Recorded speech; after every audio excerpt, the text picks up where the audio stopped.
A very good afternoon. Thanks for tuning in to Sharop TV. I'm your host, Daisy Sharop. TUM Politics are now approaching, which will be held on October. There are seven aspirants, and today in our studio, we are blessed to have one of the presidential candidates, Hailstrom Salasia. Good afternoon. Good afternoon. Thanks for coming to our studio today. Good afternoon. My first question, if you can kindly tell us about your historical background. Okay, I began my political journey in, actually I became a leader. Far from high school, as a prefect, uh, where I was later demoted because of some reasons. And, I came to campus, where I began my political journey as a strategist in the R8 government. I was also a brand ambassador for that team 700.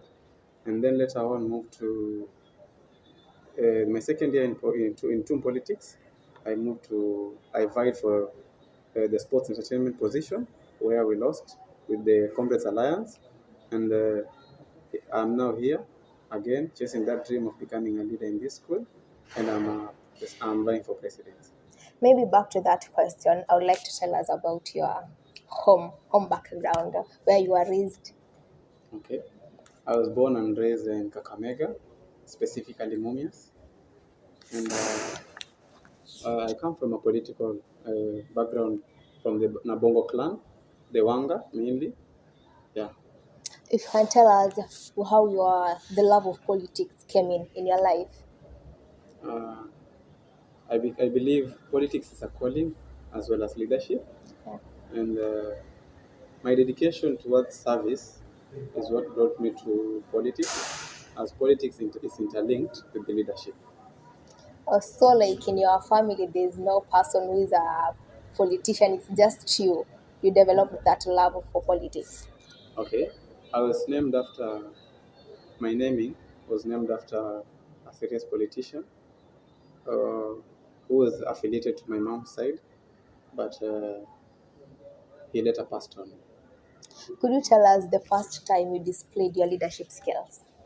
My first time I displayed my leadership skills was in high school when I was the chairman of anti-homosexual community, where we were fighting homosexuality in our community, in the school community.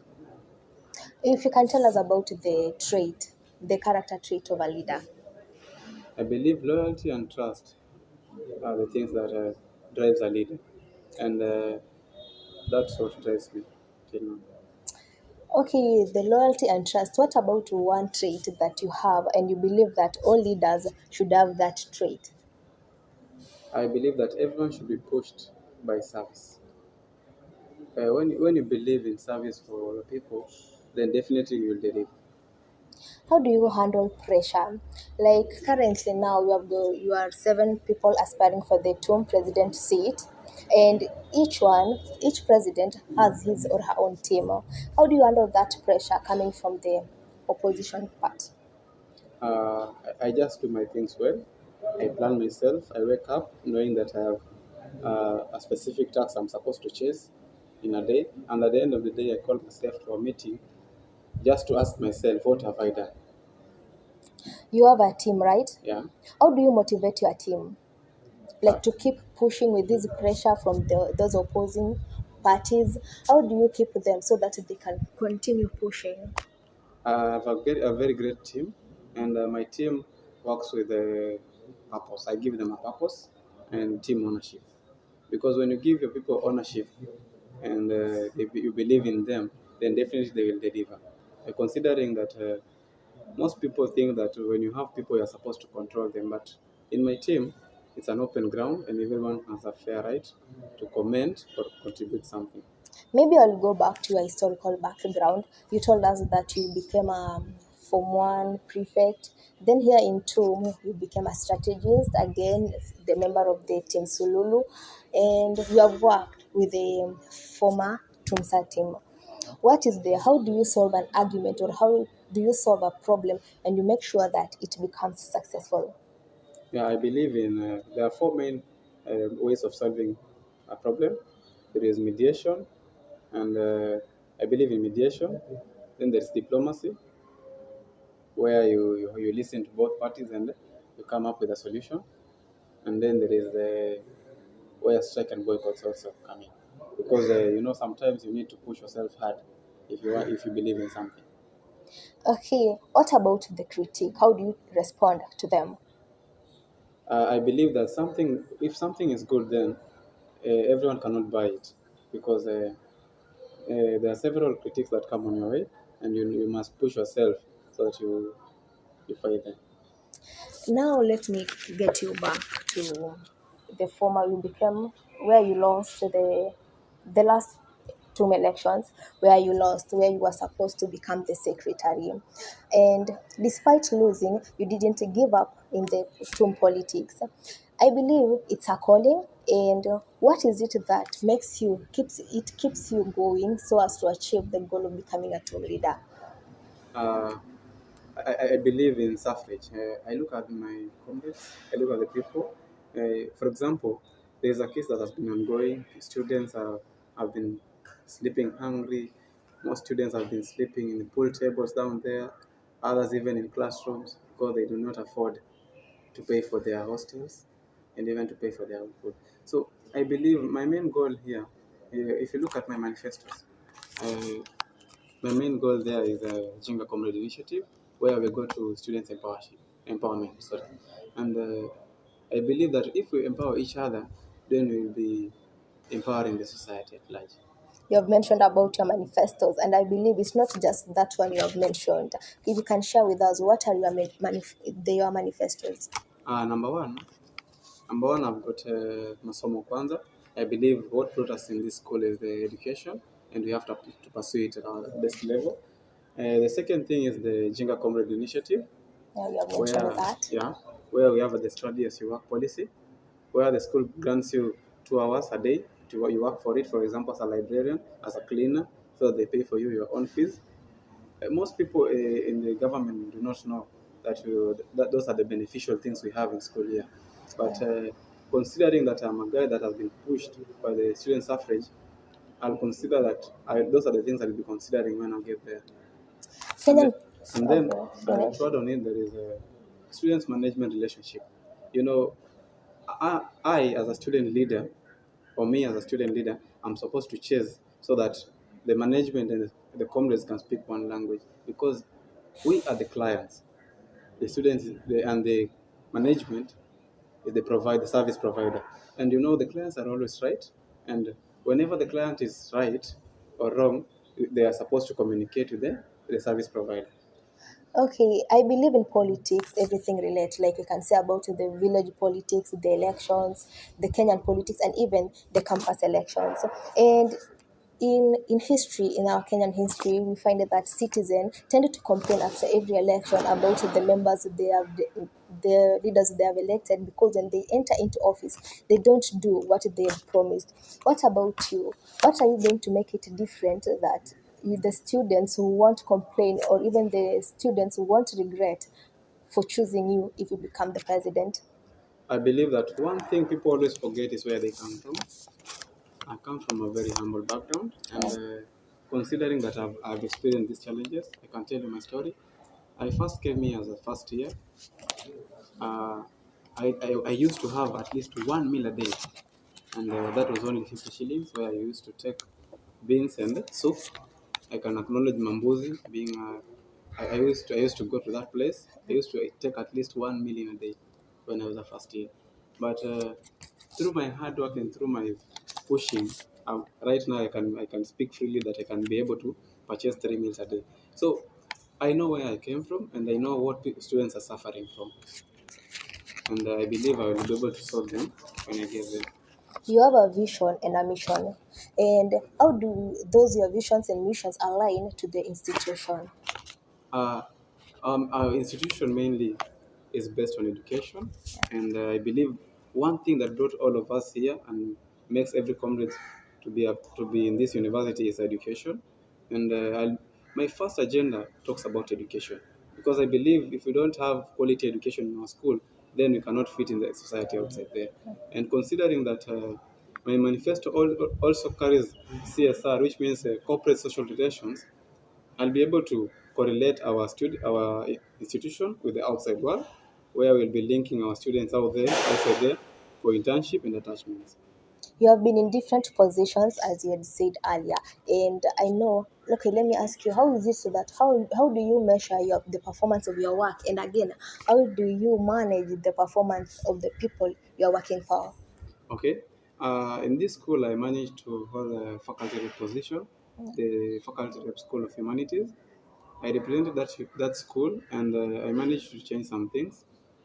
First thing we tried, I was the chairperson of the academic committee during my reign as a faculty rep, and we pushed for the store allocation policy, where we granted at least those students that are going to have the stores there to have a 2 years contract so that they can benefit from it.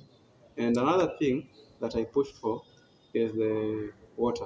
We didn't have water in our humanities, but right now we have water down there. Yeah. We get that. Yeah. Yeah. What are the two most important values as a leader? I believe trust and loyalty, because when you're loyal to your people, Yeah. you'll be able to deliver. And if you trust in your cause as a leader, you'll definitely deliver. And what is the most dangerous trait in the not to you as a leader, but to all the leaders? What do you think is the dangerous trait that these leaders have? I believe is not speaking the truth, lie, because you cannot promise comrades that you're going to deliver seats in Manyani. Okay, considering when you look at, for example, you cannot promise that you're going to deliver seats in Manyani, and there are no seats in class. You get that? Yeah. You cannot promise that you're going to have a swimming pool, and yet there are certain issues like the welfare. They have not talked about that touch on every student. Student. Yeah. Again, I'll ask you about your strengths. Just like everything has the advantages and disadvantages, each person has his or her own strengths and weaknesses. If you could share with us, what are your strengths? Uh, I believe that considering that I have a heart, that is my strength, because I love my people, and I believe that my people trust in me, and I'll push it for them. When you become the president, what is the one thing you will make sure you work for it to change? Just one thing. I would just like to change the perception that people have about TUM, because TUM is the only university at sea level, Yeah. and TUM is also the only university located here in Mombasa, the only main campus. Yeah. That's what I mean. And most people always think that TUM is a place that there is no education, but considering my manifestos and my agendas that I want to push, I'll be able to clarify what TUM can offer as the only university at sea level. In one of your meetings, you mentioned about the student-lecturer relationship, and you said that their relationship is poor. How are you going to work on that? Because you said that you are going to ensure that the relationship between the lecturer and the student will be at least good. I talked about the management complex relationship. Yeah. There I talked about the staff and the students. One thing I will tell you is that I will try to bring this factor that we are not fighting, but we all want to achieve one goal, which is education that got us here. And whenever we have a disagreement or any opinion that we think has not been touched on as comrades or the staff has, we will always have a sit down and discuss it. And maybe I could ask you this question. If you win, what will you tell the rest, your competitors, the other aspirants? Or I believe that all of us are leaders. If I win, I believe that all of us are leaders and all of us are capable of leading. Yeah. But when God grants me that win, I'll definitely tell my people, come, let's do this together because we believe in comrades And what is your strategy right now? and strategy. Yeah. That one, it's hard. It's hard. I can't share. Oh, so you keep it to yourself. Yeah. Let's now look beyond TUM politics. Will it be the end of your political career, or you are going to continue with politics? This just acts as a staircase, an escalation to the outside world. and I believe one day I'll be ruling my people of Mumias, maybe asking for my Mumias East position as the MP, and I'll serve my people diligently. And what about being the president of the Republic of Kenya? Do you have that dream? Those are dreams that are going to be considered after I achieve this dream as a president of the institution, and after uh, this position will be like an estimation or a meter of how I can handle pressure and how I can handle my people and how I can also deliver as a leader. If you had that power to change one thing in the Kenyan leadership or politics, what will it be? The system of how we conduct our election and the system of which we do our things. I believe a lot of things are not considered because at first me I wanted to pursue law because I believed in serving my people and protecting the rights of my people. But due to some certain things like the cluster points I didn't reach, I decided to pursue journalism where I could express myself through the media and raise the concerns of my people. Now look to the camera and at least in 1 minute talk to your people. Hello, listeners. I'm Salasia, and I have one main agenda for you, comrades, and that is service. I promise to deliver my best. Uh, let's meet at the ground level. We discuss. You know me as a person and as a leader, and then you can choose to vote for me. As your vote is your choice. Thank you. Thank you very much, Hailstrom, for being in our studios today. Yeah. That's all we had for you here in Cherop TV. I've been your host, Daisy Cherop. See you next time.